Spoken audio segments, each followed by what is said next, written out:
Assalamualaikum Assalamualaikum. warahmatullahi wabarakatuh, kepada yang dikasihi Sifu kita, Encik Lizaini, dan juga kepada semua yang hadir dalam Zoom malam ini. Um,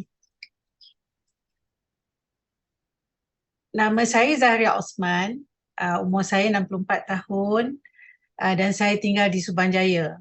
Okay.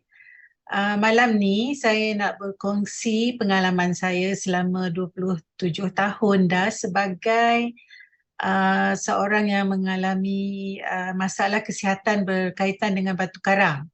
Okay. So tak tahulah semua orang tahu ke tidak apa betul ke ada batu karang. Batu karang ni biasa kat dalam laut aja kan. Tapi sebenarnya memang betul batu karang tu ada dalam badan. Jadi dalam badan saya dah 27 tahun proses batu karang ni berlaku.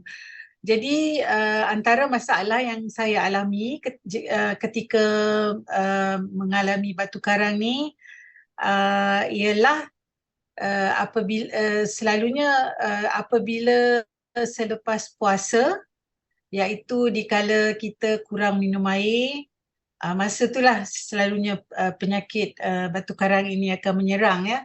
Okey, dan batu karang tu sebenarnya dia terbentuk di dalam kidney kita. Di dalam kidney kita disebabkan oleh beberapa mineral yang terlebih, ya, kandungan mineral yang terlebih, dan juga mungkin ada antara lain ialah disebabkan ialah kerana kandungan uric acid yang tinggi. Okey, tu Sifu Sifu Lizaimi dah share tu gambar tu, sebenarnya itulah batu-batu yang telah keluar dari badan saya melalui Dan proses ini benda ini berlaku selama 27 tahun ya, Puan?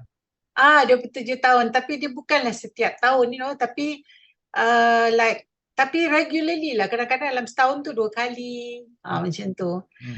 Jadi apabila kita kena sakit ni, itu ada dua gambar ya. Satu gambar tu sebenarnya itu yang kecil-kecil tu telah dipecahkan melalui satu proses operation yang telah saya lalui dalam tahun 2014. Okay. Yang lain-lain tu sebenarnya selepas tu saya mulalah collect sebab saja je, like just to keep proof to myself sebagai apa ni. Tak sangka pula hari ni saya boleh share dengan semua orang tentang benarnya batu ni ada dalam badan kita. Setiap kali bila saya mengalami sakit, apa ni, dia sakit sangat-sangat. Sakit dia tu orang kata tak boleh nak buat bincang.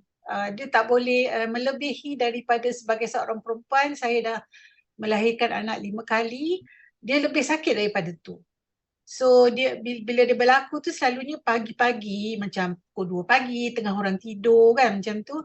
So bangunlah kita, and tapi sebab dah selalu berlaku, jadi saya boleh expect lah yang itu adalah batu sebenarnya.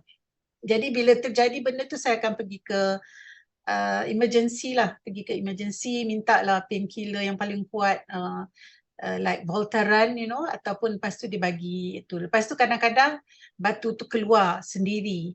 Tapi kadang-kadang tu saya lalui proses dipanggil SWEL ke apa benda tu, yang di mana dia gunakan this wave, dia akan tembak pinggang kita, lepas tu batu tu hancur-hancur, lepas tu baru senang nak keluar lah, So setiap kali ni berlaku nanti berdarah, apa tu, kadang rasa nak muntah, rasa macam nak buang air tiba-tiba, seperti macam nak bersalin tu lah.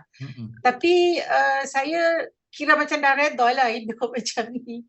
Jadi tahun 2014 saya ada satu stone ni, rupa dia seperti macam staghorn. Staghorn tu tahu tak, macam rusa punya tanduk tu. Jadi yang bila macam tu dah tak boleh nak harap pecah-pecah macam tu lah, dia kena operate. Tahun 2000 terakhir saya melalui lagi ialah 2022 selepas COVID. Macam tu juga, sakit, scan, nampak batu tu besar. Lepas tu doktor kata, okay, you can register for an operation. buat COVID test semua, you know. Dan lepas tu kita orang tanyalah berapa. Dia kata this time dah 30,000. Jadi kami kata tak apalah, tunggu je lah. I'd rather that kalau boleh tunggu, kami tunggulah biar stone tu keluar sendiri. So Alhamdulillah, I think one of the biggest stone that you see there, itu sebenarnya dia dah terpecah 2, jadi boleh keluar lah, you know. Pada tahun, so itu cerita batu saja saya lah ya. Alhamdulillah, pada Disember 2022, saya dijemput oleh Aliza dan Puan Aliza dan Cik Razif. Mereka dua orang ni jiran saya sebenarnya. Jadi dia jemput sebenarnya untuk nak test ni yang beauty product ni. Siapa tak nak cantik kan? So saya pergi kat situ. Tapi I found more than that dekat situ. Bila jumpa Tuan Syed dan Puan Syara dan yang lain-lain tu, mereka bercerita tentang ni the biru ni. Masa pergi tu sebenarnya saya je pergi, suami tak pergi. Tapi bila dengar cerita dia punya keajaiban yang diberi, fakta-fakta yang diberi oleh Tuan Syed tu, saya amat mengagumilah. Jadi bila balik, saya beritahu husband saya ni dia jenis suka membaca. So dia research, you know, dia research ni tengok. So dia setujulah benda ni bagus kan, and then we would like to try.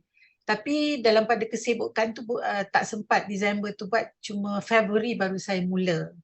Bulan Februari saya mula dan ikutlah kami register, ikutlah macam dia orang nasihatkan the first time tu ambil 30 ml. I think we did that for 3 days. Lepas pada tu continue lah ambil 60. Jadi bulan 2, bulan 3 tu sebenarnya bulan puasa kan. Bulan puasa, jadi dah lalulah Ramadan, saya pun dah puasa. Jadi biasanya kalau macam bulan 4, bulan 5 ataupun bulan 6 tu saya dah tunggu dah kedatangan batu ni. Tapi Alhamdulillah sampai sekarang dah tak ada dah. Selalunya tu bagi saya biasa, kalau saya kencing, dalam kencing tu mesti ada pasir, you know, that kind of thing. Tapi Alhamdulillah setelah 6 bulan, batu tu dah tak ada lah rasanya dalam badan saya. Dah tak ada sakit-sakit pinggang. Dan tak ada lagi lah dah nak buat collection. Maybe the last February was my last collection lah tu. Lagi satu saya nak share juga, setelah menggunakan Redox ni, saya ni jenis yang orang perempuan kan mestilah ada deodorant. So deodorant tu salah satu item yang penting lah dalam kehidupan seorang wanita. So saya selalu belilah pergi overseas ke cari yang tak ada all those, you know, paraben free and all that. Tapi bila pakai ni, Alhamdulillah saya dah tak payah pakai deodorant. That is something that I discover jugalah. Selain daripada batu dah tak boleh wujud dalam kidney saya. Ya, itu je. Alhamdulillah. Dan saya percaya sangat, kalau dulu tu saya happy batu tu keluar, sekarang ni saya happy dah tak payah fikir pasal batu lah. InsyaAllah dia akan berlanjutan. Saya akan terus menggunakan produk botol biru ni, dan saya percaya teknologi ini telah memberi perubahan yang baik terhadap kesihatan saya dan keluarga saya. Terima kasih Asi. Terima kasih.